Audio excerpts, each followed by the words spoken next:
Mirëmëngjesi shikues të nderuar, jeni me edicionin e lajmeve të orës 8 në Radio Televizionin Publik të Kosovës. Vazhdon sot në ditën e dytë forumin ndërkombëtar për gratë, paqen dhe sigurinë që po mbahet në Prishtinë me organizimin e presidentes së Kosovës Vjosa Osmani.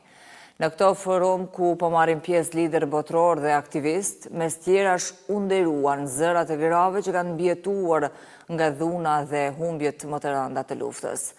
Kada Hotić, nëna nga Srebrenica në Bosnjë e Hercegovinë, pranoi dekoratën më të lartë nga presidenti Osmani, ndërsa Vanessa Sulejmani nga Kosova, pas 20 vjet heshtjeje, solli dëshminë prekëse të nënës së saj e dhunuar nga forcat serbe në sytë e saj, kur si 4 vjeçare ajo ishte dëshmitare e këtij krimi. Ndër të tjera, liderët theksuan se paqja e qëndrueshme kërkon patjetër pjesëmarrjen e grave. Sot, forumi vazhdon me panelet e tjera diskutimesh, kurse RTK, ashtu sikurse edhe dje, do të sjellë drejt për drejt këto aktivitete.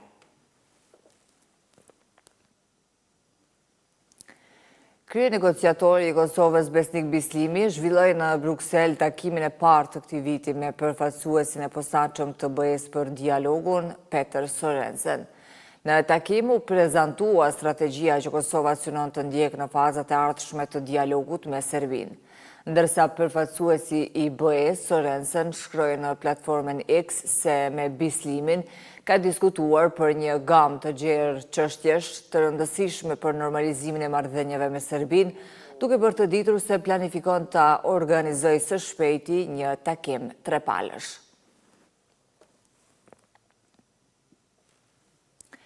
Ministri në dorëheqje i financave, punës dhe transfereve Hekuran Murati, duke cituar Agjencinë e Statistikave të Kosovës, shkroi në rrjetet sociale se paga mesatare bruto në Kosovë për vitin 2024 është 598 euro. Ai tha se kjo tregon punën e qeverisë Kurti për sektorin privat. Sipas tij, nuk ka qeveri më ambicioze me bizneset se sa ajo e Kurtit. Postimin e Muratit e shpërndau dhe kryeministri në dorëheqje Albin Kurti, i cili tha se kjo rritje e pagave është më e madhe se sa e gjithë rritja e pagës mesatare marrë së bashku në 7 vjet të qeverisjeve të kaluara. Prezantimi i Prizrenit si qyteti trashëgimisë kulturore dhe historike kërkon angazhimin e qytetarëve dhe të institucioneve së pari për ta mbajtur të pastër ata. Qyteti pastrohet gjatë 24 orëve, por kërkohet ndihma e qytetarëve për respektim të rregullave për hedhjen e mbeturinave. Prizreni nuk u përket vetëm banorëve lokal. Ka vite që ai është kthyer në destinacion shumë i pëlqyer për vizitorët, por jo gjithçka përkon me emrin e një qyteti turistik. Për shumë banorë të Prizrenit mungon vetëdijësimi për ta mbajtur pastër. Prizreni, Peja janë vendet kryesore të turizmit. Kemi turist, shqyr zotit që po vinë, po vazhdojnë me ardhë, po ne duhemi me u vetëdijsu shumë, me ndryshu mentalitetin edhe me mbajt pastër. Edhe qytetarë të tjerë mendojnë që ndërgjegjësimi duhet të nisë nga familja. Duhet me majt qyteti ose mallën tonde si më kon shtëpitë tonde, se ajo ky qyteti është i shtëpia jonë. Prej prindve fillon edukimi. Qose marrin edukim prej fëmijëve, prej prindve, atëherë edhe fëmijët edhe të rit nuk e gjojnë nëpër rrugë. Kompania Eko Regioni ka shtuar orarin e pastrimit që nga 1 qershori. Burim Shala, kryeshefi i kësaj kompanie, thotë se në çdo vend publik po vjen shirita, por as kjo mënyrë nuk funksionon. Në rrasë ka turista që i shohin, i fotografojnë, prandaj dhe ne qesim shirita për mos tullën mbeturina. Mi po kjo nuk po respektohet.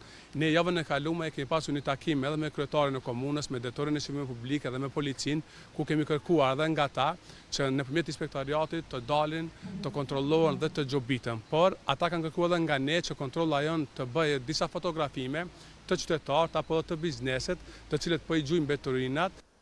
Komuna dhe Eko Regioni kanë nënshkruar një marrëveshje bashkëpunimi që tereni të inspektohet, të shfrytëzojnë kamerat dhe të pabindurit të ndëshkohen me gjoba mandatare. Apeli jem edhe një herë përsëritet nga këtu që kujdesni të kenë të gjithë ata që t'i kenë veturina në kontineret e vetë dhe mos t'i ekspozojnë në vende publike, për ndryshe do të kemë zero tolerancë si drejtoria e inspektoriateve. Sa mund të jetë një gjobë mandatore?